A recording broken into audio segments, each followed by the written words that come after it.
اور کچھ کھانے کے لیے موجود نہیں ہے۔ اچھے اچھے کھانے کھا کر ہم نماز پڑھنے کو تیار نہیں ہیں، اپنی مساجد آباد کرنے کو تیار نہیں ہیں۔ اس دور میں پڑوسی پڑوسی سے تنگ نظر آتا ہے، بھائی بھائی سے تنگ نظر آتا ہے۔ ارے علاقوں کے اندر اس قدر دشمنیاں ہوتی ہیں، یوں لگتا ہے کہ یہ پوری زندگی اس دنیا میں رہیں گے۔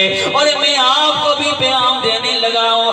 آج میں کشمیر کے اندر پنجگراں گیا ہوا تھا، وہاں بھی میں نے یہی پیغام دیا ہے۔ اور رسول اللہ کے غلاموں، لوٹاؤ مدینے والے آقا کی طرف، پلٹاؤ کملی والے کی بارگاہ کی طرف۔ اللہ کریم کے لیے سب کو معاف کر دو۔ ہم نے 2 دن اس دنیا میں رہنا ہے، ایک دن آنا ہے ہم دنیا سے چلے جائیں گے۔ جانا تو ہے ہی ہے، اس انداز سے جائیں پتہ چلے اللہ کے نبی کا غلام اس دنیا سے اٹھا ہے۔ ارے نہیں یقین آتا، کل کی تاریخ میں مظفر آباد کی سرزمین گواہی دے رہی تھی۔ ابرار قادری ایک عام بندہ تھا، ساؤنڈ کا کام کرنے والا، رسول اللہ کی نعتیں پڑھنے والا، لیکن جب مظفر آباد کی سرزمین کے اندر رہتا کڑی حبیب اللہ میں ہے، ہمارے پڑوس میں رہنے والا، مظفر آباد میں اس کا کوئی رشتہ دار بھی نہیں تھا، لیکن ہر کوئی یہی کہتا نظر آتا ہے کہ مظفر آباد کی تاریخ کا سب سے بڑا جنازہ تھا۔ ارے جس کے جنازے میں لوگوں کا ہجوم امڑ آیا، اے لوگوں تم کیوں جا رہے ہو؟ تو جواب آتا ہے ابرار قادری نے پوری زندگی مدینے والے کی نعتیں پڑھی ہیں، اس نے کملی والے سے وفا کی ہے، اس وفا کا ثمر نظر آ رہا ہے۔ میں پھر دور نکل جاؤں گا، سنتے جائیے۔ افطاری کا وقت دستک ہو گئی، اب کھانے کے لیے اور کچھ نہیں ہے۔ میں کس ہستی کا ذکر کرنے لگا ہوں؟ مولا علی المرتضیٰ، بولو سبحان اللہ۔ آپ نے امام حسن کو فرمایا، بس چند منٹ میری گفتگو کے باقی ہیں، آپ نے امام حسن کو فرمایا، اے حسن بیٹے، میرے حصے کی روٹی اٹھا کے پائر مانگنے والے کو دے کے آ جاؤ۔ اتنے میں سیدہ فاطمہ دیکھ رہی ہیں، سیدہ فاطمہ نے بھی تو تربیت پیارے کریم آقا کی گود میں پائی ہے، وہ اس میدان میں کسی سے پیچھے رہ سکتی تھی۔ انہوں نے آواز لگائی، اے میرے بیٹے، اپنے بابا کے حصے کی روٹی لے کے جا رہے ہو، اپنی ماں کے حصے کی روٹی بھی لے کے چلے جاؤ۔ او میری ماں بہنوں، جہاں جہاں تک میری آواز جا رہی ہے، اپنی زندگیوں کو سیدہ فاطمہ کی زندگیوں کی طرح کرنے کی کوشش کرو، سیدہ فاطمہ کی سیرت کو پڑھنے کی کوشش کرو۔ مولا علی کے حصے کی روٹی بھی لے لی امام حسن نے، اپنی امی جان کے حصے کی روٹی بھی لے لی۔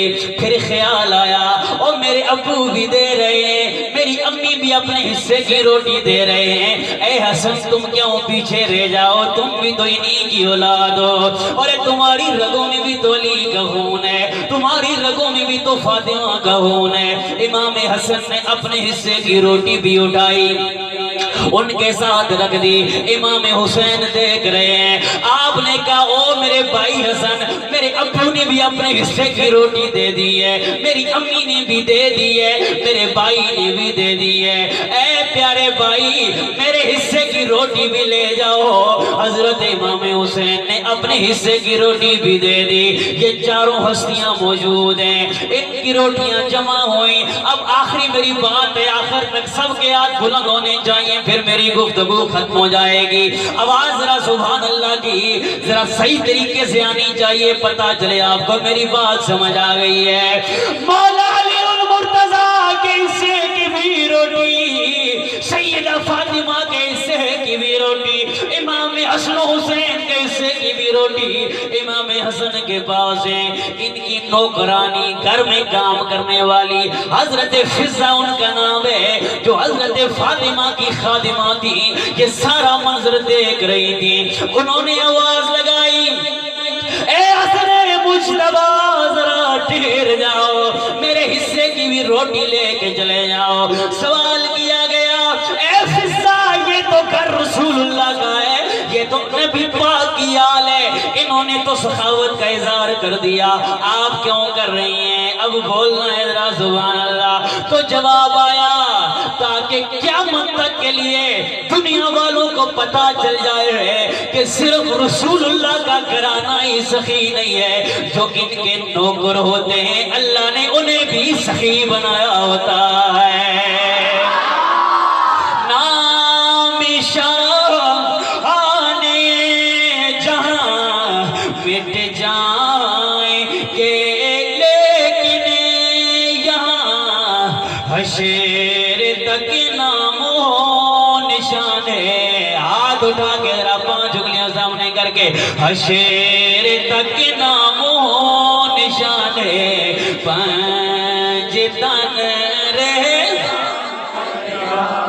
اگر اجازت ہو تو ایک شعر اور آپ کو سنا دیتا ہوں۔ سبحان اللہ، دوسری جڑی ہے تے آپ یہ جان چھڑاؤ، اچھا پھر بولو ذرا سبحان اللہ۔